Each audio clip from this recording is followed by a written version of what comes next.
Hello and welcome to this holiday edition of Valley View News. I'm Caroline Marriott. And I'm Star Eisenberg. Here are the top stories. California Governor Gavin Newsom was in Brazil for the 30th United Nations Climate Change Conference, fighting for a clean energy future. Newsom criticized the US government's absence and encouraged state governments to step up. He said Trump is trying to reverse years of progress by promoting the purchase of oil and gas in the US. That I want to emphasize to all of you is the state of California has a very different state of mind.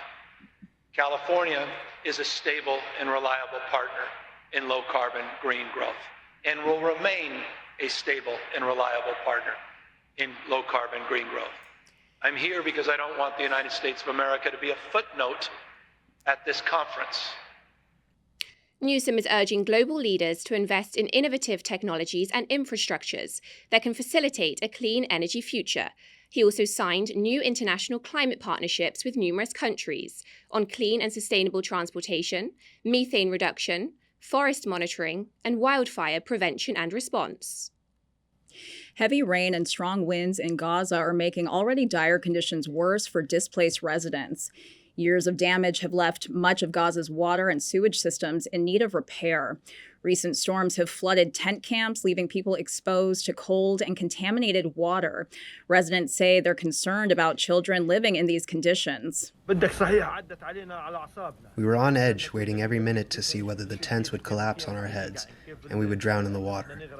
We didn't quite believe it until the morning, but we had to look after our children in these conditions. There are children here, as you can see. This child was submerged in the water. We carried some of the children, and some of the children have been working to get rid of the water. This is our situation, and it's actually harder than the displacement itself. Humanitarian groups say aid trucks with food and supplies are waiting at the Israeli border. Israel must approve entry before the aid can be delivered. 6 people are dead and at least 35 wounded following Russia's major missile and drone attack on Kyiv. Apartment buildings were damaged and fires broke out across the city. Ukrainian President Volodymyr Zelensky claims at least 430 drones and 18 missiles targeted civilians. The Russian Defense Ministry denies targeting civilian areas, saying it carried out a strike on Ukraine's military and energy sites. The U.S. military is carrying out strikes on boats suspected of smuggling drugs in the Caribbean Sea and Pacific Ocean. Recent operations have resulted in casualties among those on board. A video released by U.S. Southern Command shows a vessel traveling along what the military calls a known trafficking route before bursting into flames and sinking. Military officials say intelligence indicated the vessel was carrying narcotics, and the strikes are intended to protect U.S. national security. Human rights groups and international leaders have raised legal and humanitarian concerns about the strikes. President Trump says he plans to sue the BBC for up to $5 billion after the British broadcaster aired a misleading edit of one of his speeches. The BBC has apologized for the edit but denies it defamed Trump and says it will not pay financial compensation. Trump says the lawsuit is necessary. We'll sue them. We'll sue them for anywhere between $1 billion and $5 billion, probably sometime next week. So I don't know what percentage is owned by the country, but regardless if it's small or large or nothing, I can say this: the UK is very, very embarrassed by BBC, what they did. The dispute involves a BBC current affairs program that edited 2 separate moments from President Trump's January 6th speech in 2021. The BBC issued a correction saying the edit gave the mistaken impression that President Trump had made a direct call for violent action and that the clip will not be aired again. The BBC says there is no basis for a defamation claim. President Trump says he's considering sending Americans rebate checks funded by his administration's tariff revenues. Eligible households could receive at least $2,000. Director of the National Economic Council, Kevin Hassett, says the administration is reviewing possible next steps.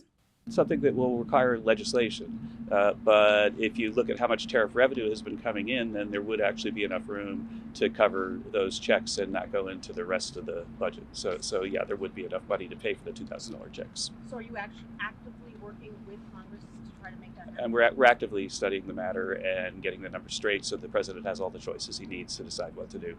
President Trump says his tariff policies have made the U.S. the richest and most respected country in the world. A Supreme Court case challenging President Trump's authority to impose tariffs without congressional approval is expected next year. After multiple years of debate about whether or not to release the Epstein files, US Congress has reached a conclusion. The House passed the bill 427-1 in favor of the release. The only person to vote against it was Republican Clay Higgins of Louisiana. The Senate then immediately passed the bill with no opposition. President Trump has signed the bill. This will force the Department of Justice to make the files public, meaning that they will be searchable and downloadable within 30 days of it being signed into law. Sensitive information relating to the identity of the victims will be redacted. Senate Democratic leader Chuck Schumer says he will do everything he can to ensure that every detail comes to light. And we Democrats, I just had a meeting of 10 of my colleagues, are going to do everything we can to make sure all of it comes to light, and they don't hide evidence against anyone who might be incriminated by these documents. AT&T has agreed to a $177 million class action settlement over 2 data breaches that affected millions of current and former customers. The breaches exposed sensitive information, including dates of birth, social security numbers, account numbers, phone numbers, and passcodes. AT&T says the data was illegally downloaded and posted on the dark web. AT&T says it agreed to the settlement to avoid costly litigation and remains committed to protecting customer data. Eligible customers can file a claim by December 18th. The US Food and Drug Administration has decided to remove the black box warning label on many hormone replacement therapy treatments, which women take to reduce menopause symptoms. The black box label was added in 2003 and is the most severe FDA warning label. It stated increased health risks such as breast cancer, heart attack, stroke, and blood clots. Black box warnings on HRT products discourage doctors from prescribing and patients from inquiring about these products. Those fears shape decades of medical guidance, family decisions, and FDA policy. However, recent scientific evidence shows that the benefits actually outweigh the risks for many women. Women have endured sleepless nights, derailed careers, painful sex, broken bones, and a loss of well-being, all because the science was misread. Medical treatments are serious, and so are the conditions they treat. Our reporter Devlin Jimenez stopped by a local fundraiser known for supporting cancer patients and their families. Relay for Life is celebrating 40 years of progress in their fight against cancer. This weekend, Los Angeles Valley College hosted the event, bringing together families, cancer survivors, and volunteers for a day of fundraising and remembrance.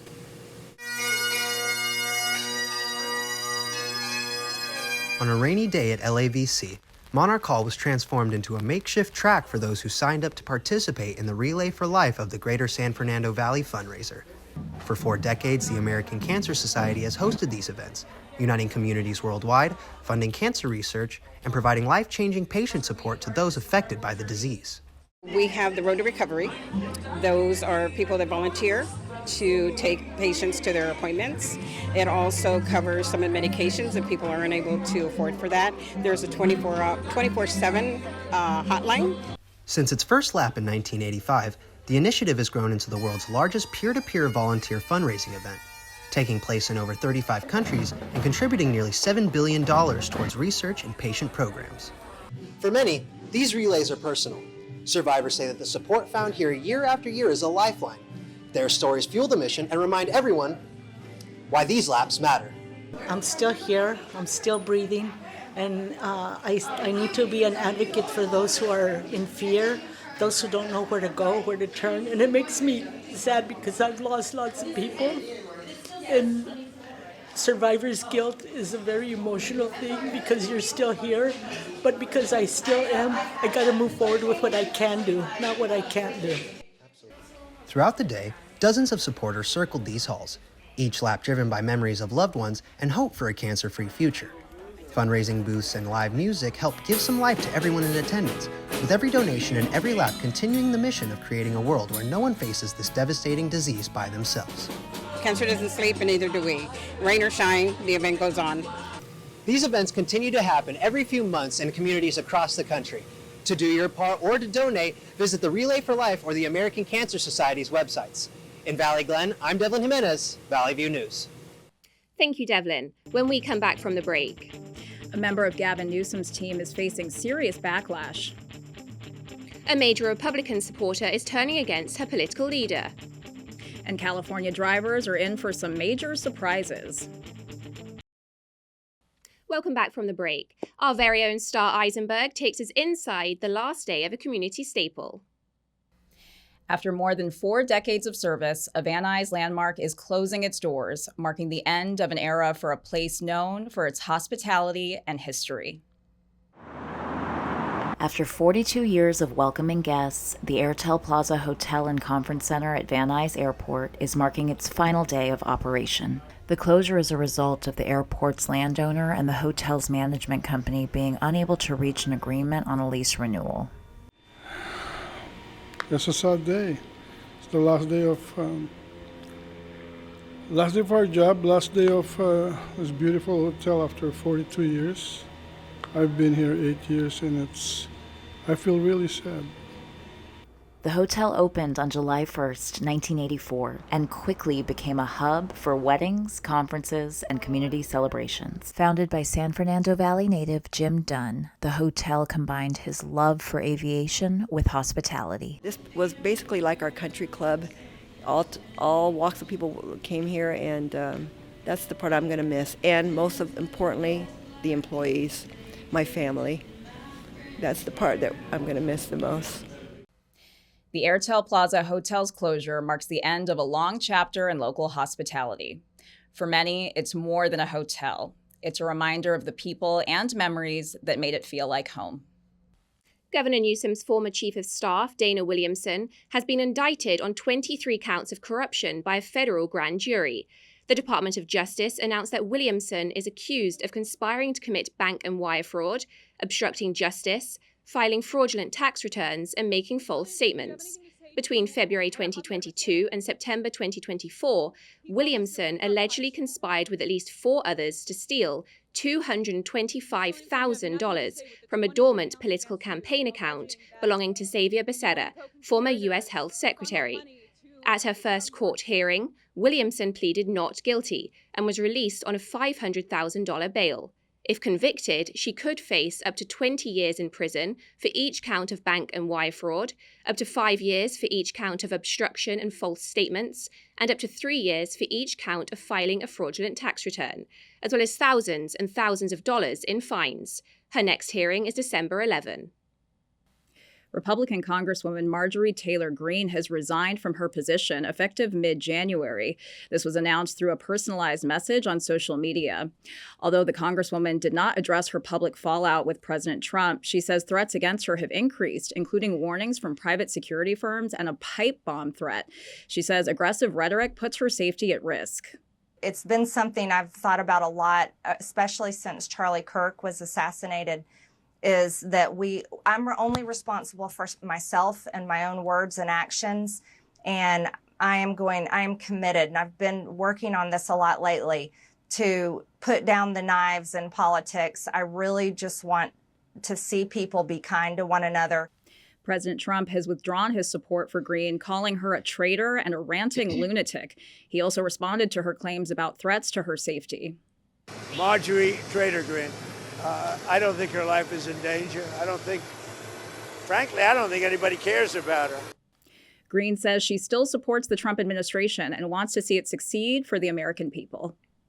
U.S. Secretary of Transportation Sean Duffy has announced that, as a result of a federal audit, the California Department of Motor Vehicles has revoked 17,000 commercial driver's licenses. Duffy claims that California has been illegally issuing driver's licenses to undocumented immigrants and to drivers who failed to meet the English language proficiency requirements. He also claims many licenses have an expiration date that extends beyond the license holder's legal authorization to be in the U.S. Those affected will be notified that their license will expire in 60 days. California Governor Gavin Newsom says the state granted these licenses legally, based on all of these individuals presenting to the California DMV valid work permits that were issued to them by the federal government. Waymo's driverless cars are hitting LA freeways, picking up passengers across the city. The self-driving vehicles can pick up and drop off riders without a driver behind the wheel. Waymo is expanding service on highways to make trips across the city faster and smoother. The rollout comes as California tightens rules for autonomous cars and holds companies accountable for traffic violations. Waymo says its cars are closely monitored and work with regulators to ensure safety. President Trump has proposed allowing new oil and gas drilling in federal waters off the California coast for the first time in 40 years. According to the draft plan obtained by the New York Times, Trump plans to have 6 new offshore lease sales between 2027 and 2030. There have not been any new leases in federal waters off the coast of California since 1984, after the 1969 Santa Barbara oil spill disaster, which leaked approximately 4.2 million gallons of crude oil into the sea and killed thousands of marine animals. California has avoided offshore drilling. Lifting this ban would reverse the state's decades-long progress towards restoring the coastline. Not only have environmental groups expressed disapproval, but California Governor Gavin Newsom responded to Trump's proposal saying, "It's never going to happen." First-time homebuyers are starting later in life. A report from the National Association of Realtors shows the typical first-time homebuyer is now around 40 years old.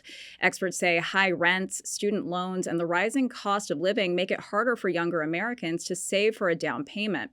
They also say repeat buyers with equity can make bigger offers or pay cash, putting first-time buyers at a disadvantage. The Legislative Analyst's Office says housing costs in California are climbing at some of the fastest rates in the country. In Los Angeles, the median home price is reportedly over $900,000. Officials say this trend means many are entering the housing market later and building less wealth than past generations. A new approach is offering hope for veterans with PTSD. Psychedelic-assisted therapy pairs substances like ketamine, MDMA, or LSD with counseling to help veterans process traumatic memories. Research shows it can reduce PTSD symptoms in a controlled, safe setting. While some states are supporting further research, federal approval could still be years away. Advocates hope that this gives veterans safe, effective options without having to travel abroad for care. We'll have the latest in sports and weather when we come back from the break. Welcome back to Valley View News. Sports action is heating up this time of year, and to give us the inside scoop, our very own Eva Preciado joins us with the latest. Thanks, Star. There's a lot happening right now locally and nationally, but let's start right here in Los Angeles. The Rams are traveling to Carolina to take on the Panthers. The Rams are fighting for the NFC West, tied with the Seahawks after a dominant win against the Buccaneers. The Panthers have shown improvement, staying right behind Tampa Bay for the NFC South. The Chargers are back at SoFi as they're getting ready to host the Las Vegas Raiders. Los Angeles is fresh off the bye with key players back and are looking to stay in the AFC West with the Denver Broncos. The Chargers won the first meeting back in September on Monday Night Football 20-9. They're looking to sweep the Raiders for a second season in a row for the first time in 12 years. The undefeated Lakers host the winless Dallas Mavericks with the NBA Cup in play. Dallas will need efficient ball movement to force the Lakers out of rhythm. A win for the Lakers advances them into the next round. The Los Angeles Clippers and Grizzlies square off in a high-stakes West Group E showdown. The Clippers look to continue to prove their record to keep up with the Lakers as they enter the Cup with higher expectations. The Grizzlies are hoping to disrupt rhythm and capitalize on any missteps.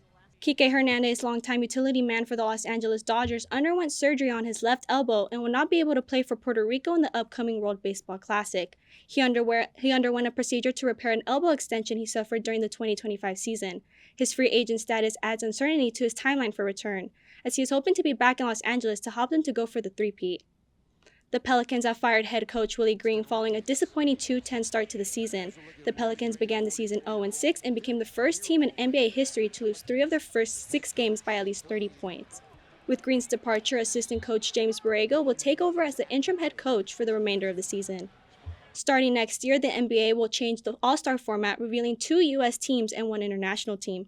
Commissioner Adam Silver admitted that the league's revamped 2025 format was a miss and fell short of expectations. The change comes with goals to boost competitiveness and international appeal. The All-Star Game will take place next February at the Intuit Dome in Inglewood. That's all I've got from the world of sports, sending it back to you guys. As we approach the end of the year, the weather here in Los Angeles is finally starting to cool off and stay that way. Our reporter Sunny Day is here to give us the latest in local weather. What can we expect this week, Sunny? Thank you, Star and Caroline. Sunny day here, but unfortunately, it doesn't look like my name will live up to this week's forecast, as clouds will take over the greater Los Angeles area. So leave your sunglasses at home and grab your beanies and scarves before you head out this week. Cloudy conditions will continue this week right here in the San Fernando Valley. The lows for the area are remaining in the high 30s to low 40s, and the highs will reach the high 60s to low 70s. Moving on over to downtown LA, the sun will continue to hide behind the clouds this week, with low temperatures staying in the 50s and highs in the mid to high 60s. As we move from downtown on over to the beaches, clouds will continue to cover the sky with the lowest temps hovering right around 50 degrees. The highs for the area will be in the low to mid 60s. Lastly, in the Inland Empire, gray skies can be expected throughout the week. Similar to the beaches, the inland lows are going to stay right under 50 degrees, and the highs will be in the high 60s to low 70s. We've got some chilly nights ahead of us, so make sure to bundle up if you're going to be out and about in the evenings. That's all I have for you this week for the weather. Let's hope for some more sunny days ahead. Back to you guys. Thanks, Sunny. When we come back from the break, we'll have the latest stories from Hollywood and check out some Black Friday price drops coming your way. We'll be right back. Hello and welcome back to Valley View News. You know, Star, one of the things that I really love about this time of year is getting together with family and friends, just watching our favorite TV shows and movies. Me too, Caroline. And for the newest releases and entertainment info, our very own Leah Woodbury is in the Digital Media Center to give us the scoop. What's going on, Leah? Thanks, guys. Exciting things have been happening in entertainment across the world. Starting off in Europe, Pope Leo XIV invited dozens of Hollywood stars to a special Vatican audience to celebrate cinema's ability to inspire and unite. Spike Lee, Cate Blanchett, and Greta Gerwig were some of the celebrities present. The first American pope shared his love for film and encouraged the filmmakers and actors to use their art to include marginal voices, calling film a popular art in the noblest sense, intended for and accessible to all.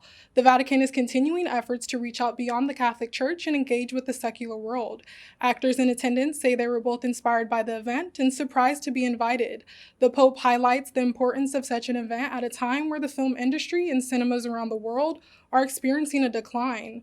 Artist Bad Bunny had a memorable night at the 26th annual Latin Grammys held in Las Vegas, bringing home 5 awards. The singer's 12-time nominated album, Debí Tirar Más Fotos, received the Album of the Year award. Bunny says the album is dedicated to all the children and young people of Latin America, especially those of Puerto Rico. The Puerto Rican artist says his patriotism is shown through his music. We can expect to see more of the artist in February for his halftime Super Bowl performance and for the regular Grammys, in which he secured 6 nominations. The Screen Actors Guild Awards is undergoing a name change after more than 30 years. The show most commonly known as the SAG Awards will now be officially known as the Actor Awards. SAG-AFTRA, the union that presents the awards and represents U.S. film and television actors, say they wanted to provide clearer recognition in terms of what the show is about for domestic and global audiences, and that aligning the show's name to the award itself made the most obvious sense. The name change will take effect next year at the upcoming award show happening in March. The late Chadwick Boseman will be credited with a star on the Hollywood Walk of Fame 5 years after his death. The award-winning actor, most known for his role as the Black Panther, died of colon cancer back in 2020. Boseman's widow is accepting the honor on his behalf, with Black Panther director Ryan Coogler and co-star Viola Davis set to speak at the event. Boseman's star will be accompanying other Marvel actors, including Mark Ruffalo, Scarlett Johansson, and Chris Hemsworth, who each already have Hollywood stars of their own. Lionsgate, Now You See Me, Now You Don't, the third installment of director Ruben Fleischer's movie franchise, did great in the box office, topping domestic charts with around $21 million from over 3,000 theaters. Fleischer, also known for directing the Zombieland and Venom movies, says Now You See Me 4 is already in the works. Taylor Swift will have an upcoming deal for Black Friday this holiday season. The artist will have her vinyl record for her The Life of a Showgirl album on sale for around 20% off. We will have more coming up about Black Friday deals in just a minute. There's a ton going on in entertainment news this holiday season, but that's all I have for right now. Back to you guys in the studio. Thank you, Leah. Shoppers may find some big savings at Target. The retailer says it's cutting prices on more than 3,000 items, including groceries and household essentials. Discounts will apply to products like hams, apples, and pie crust. Target is also reintroducing its Thanksgiving meal deal, offering a complete holiday dinner for under $5 per person. The company says it's donating $500,000 to Feeding America to help families in need.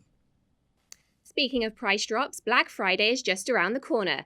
Retailers are expecting a rush of shoppers looking for deals. Our reporter Sunny Day visited local businesses to see how they're preparing for this year's holiday crowds. Yes, thank you guys. Black Friday wants to find the start of the holiday season. Picture midnight openings, crowds sleeping on the curbs outside of stores, and people scrambling to get to the door first. We take a look around today, and that chaos is history. But the biggest shopping event of the year hasn't just disappeared, it simply moved online. The single-day excitement has been diluted by year-round deals, causing some consumers to feel a lack of urgency when it comes to taking advantage of sales. Black Friday happens 365 now. You know, sneaker drops, Pokemon cards, big things at Costco. It goes crazy. So you see so much of it, I think, during the year now that with the internet and everything that's going on, and then the Cyber Mondays, that this actual event has calmed down a lot more. Yeah, it used to be like a tradition, you know, people get up early and they go do their thing, have some breakfast, and you know, it was an experience. Black Friday has shifted from an in-person shopping frenzy to an online shopping season, and retail workers are feeling that shift as well.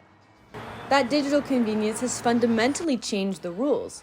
Customers now calmly click Add to Cart from home instead of wrestling over the last TV. A big difference for retail workers.